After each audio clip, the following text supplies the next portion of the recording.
So taxpayers in New York, whatever taxpayers are left, taxpayers are going to shell out more than $36,000 per child for Mamdani's free 2K pilot program.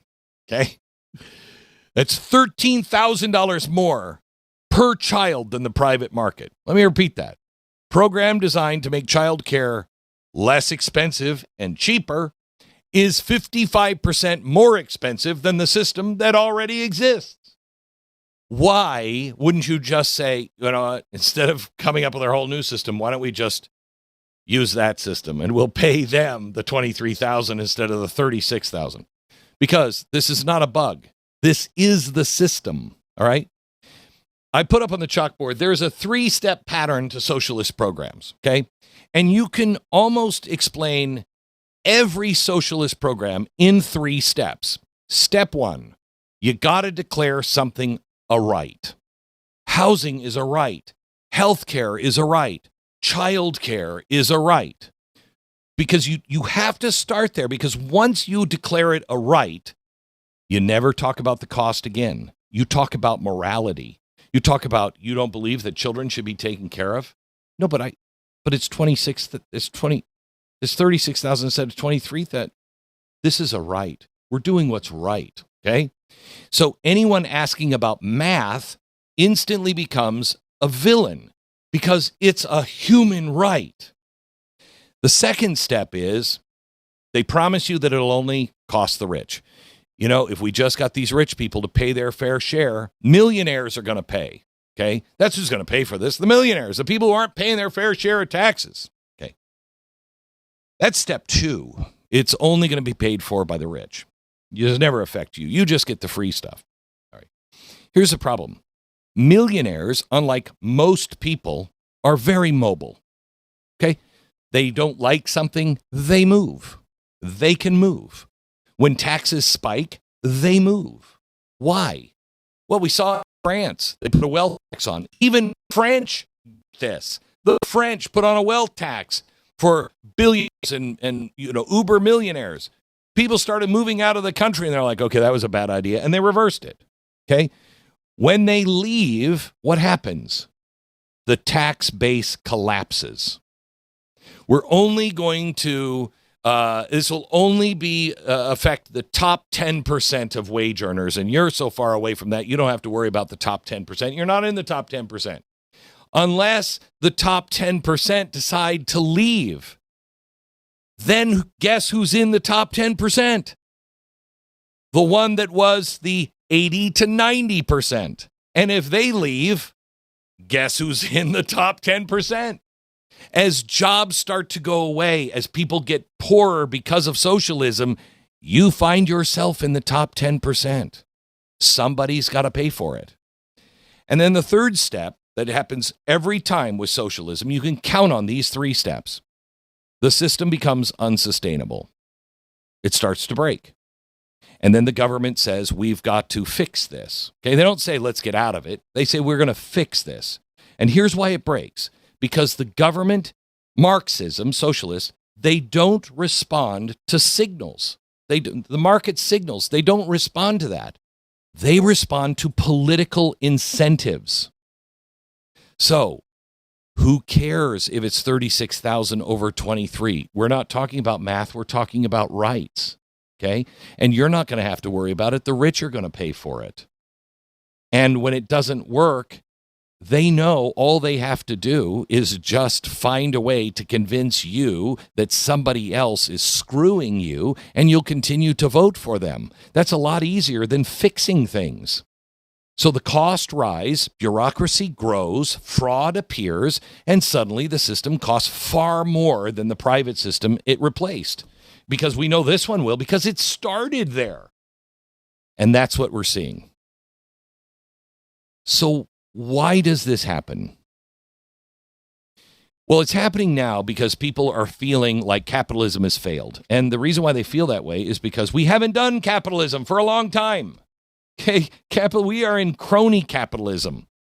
The capitalism in America today is barely capitalism. It's absolutely corrupt because it's in bed with the government.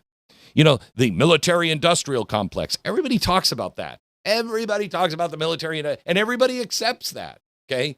That big business is in bed with the federal government. Well, why don't you make that connection with healthcare?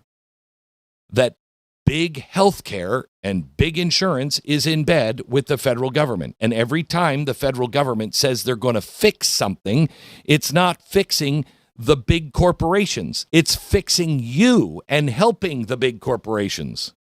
Right?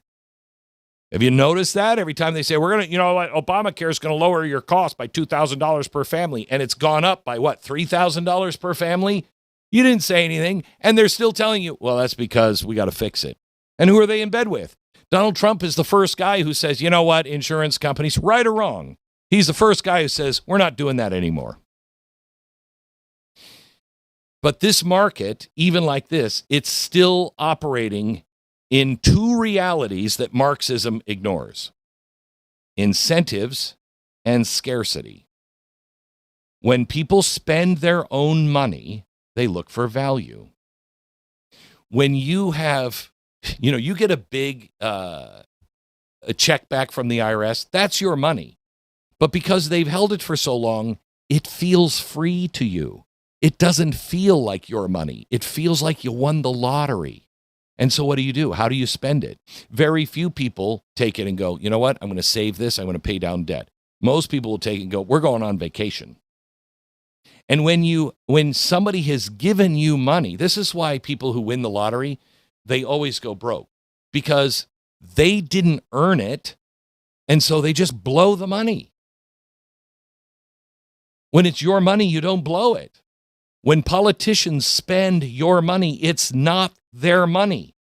All they're doing is they're trying to build up a way that they can always get voted back in. And that's the entire difference. The value they're looking for is, how am I going to keep my power? So you have that strategy going on. And then also in New York, you also have the strategy of Cloward-Piven. This is the darker possibility on why these things are happening and why they're appealing. In the 1960s, two professors at the City University of New York, Cloward and Piven, husband and wife, proposed something really, really radical. Overwhelm the government system. Get everybody that can possibly be on welfare or on the system, get them in, sign them up, and flood the system with demand. It will cause the system to go bankrupt. And you know what? They used it in the 1970s, and what did it do to New York? New York went bankrupt. It worked. Then, in the 1980s, did they go away? No, they continued. In the 1990s, did they go away? Well, Cloward was dead, but Frances Fox Piven wasn't, and she was good friends with the Clintons. Guess what she had to do, what her job was with Clinton in the Clinton administration? Do you even know? She's the Piven in Cloward-Piven, collapse the system, get everybody into the system, collapse it financially, so then we're going to build another system that it will collapse into, and it'll be a Marxist system. Do you know what her job with Clinton was to design the system? The motor voter law. Now, wait a minute. Hang on just a second. I thought she was all about finances. No, she's all about Marxism and collapsing a system into a new Marxist system. So they came up with a way to collapse it, and that's get everybody on board. But you also need to get everybody to be able to vote the way you want them to vote. So let's get every possible person we can to say, yeah, they're registered to vote. All you have to do is just sign up for your license. And now all of a sudden you can vote. See how these two are now attached to each other? This has been a very long time coming. And anybody who says and tells you that, I can show you the evidence. I can show you in their own words what they're saying they're going to do and have now done. But if you bring it up, that's a conspiracy. Well, yes, it is a conspiracy. It's just not a conspiracy theory. It's a conspiracy fact.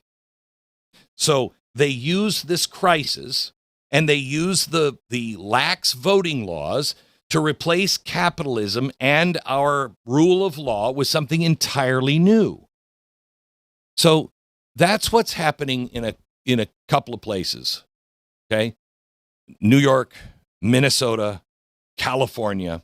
And I'm not sure, is it ideological blindness? The first reason that this is happening is because, they actually believe in this because they are Marxist and they're just that stupid. They just don't look at human nature that they just do that. Or is it because they know exactly what they're doing, that Marxism never works, and so you're going to have to collapse it and they win.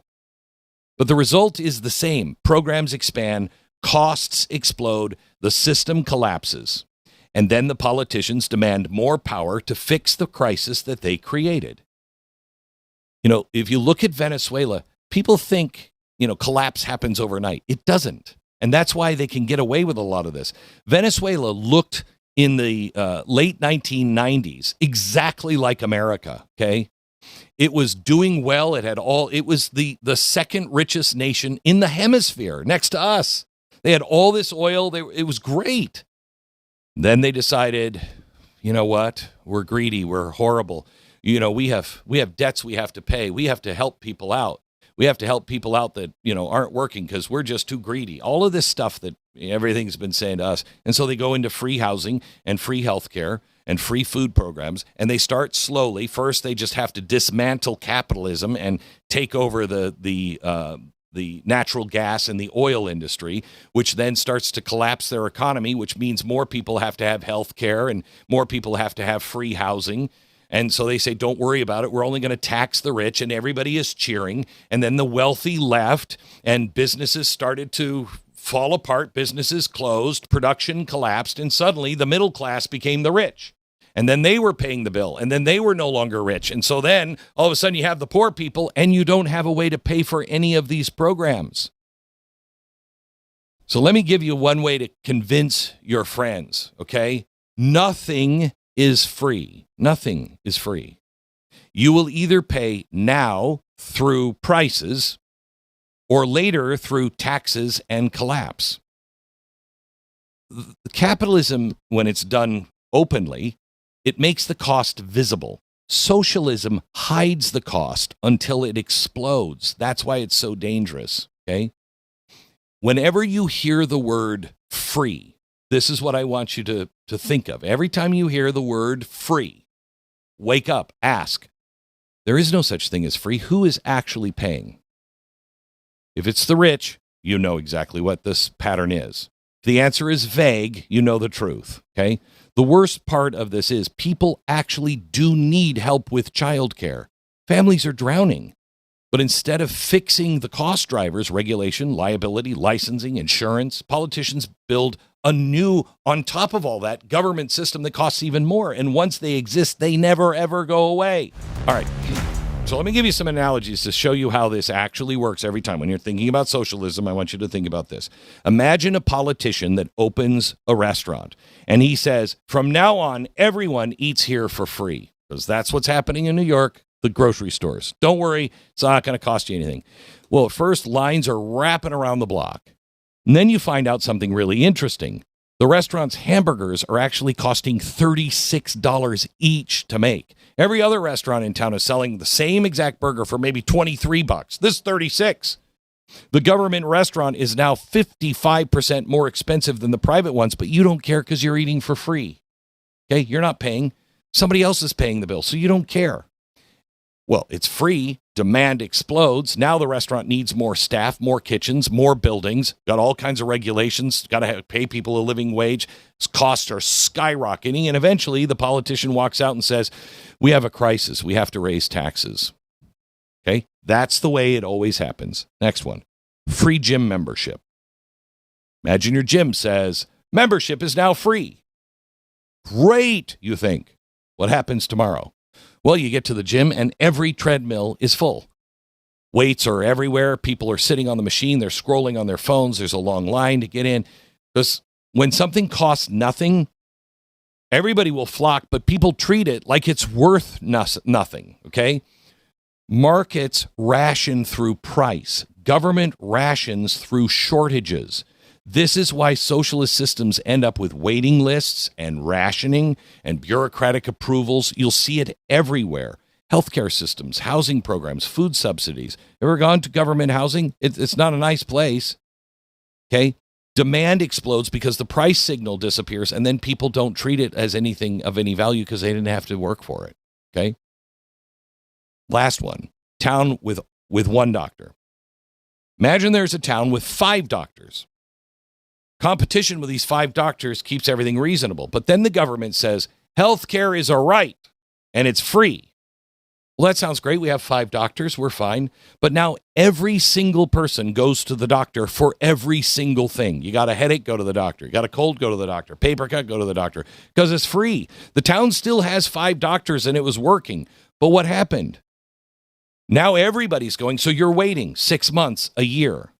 Now politicians are blaming the doctors and demand the government take control of the clinics. Or worse yet, they start to say, you know what, maybe we can make some of these problems going away by introducing MAID, a medical assistance in dying program. Because it's a simple law of economics. There's a law that has never, ever been broken, not once in human history. When you subsidize something, you get more of it. You're trying to get housing prices down, you subsidize it, and the housing prices go up. You want to make tuition cheaper for college, subsidize college, and tuition will go up. Subsidize health care. Cost will go up. Wait, what?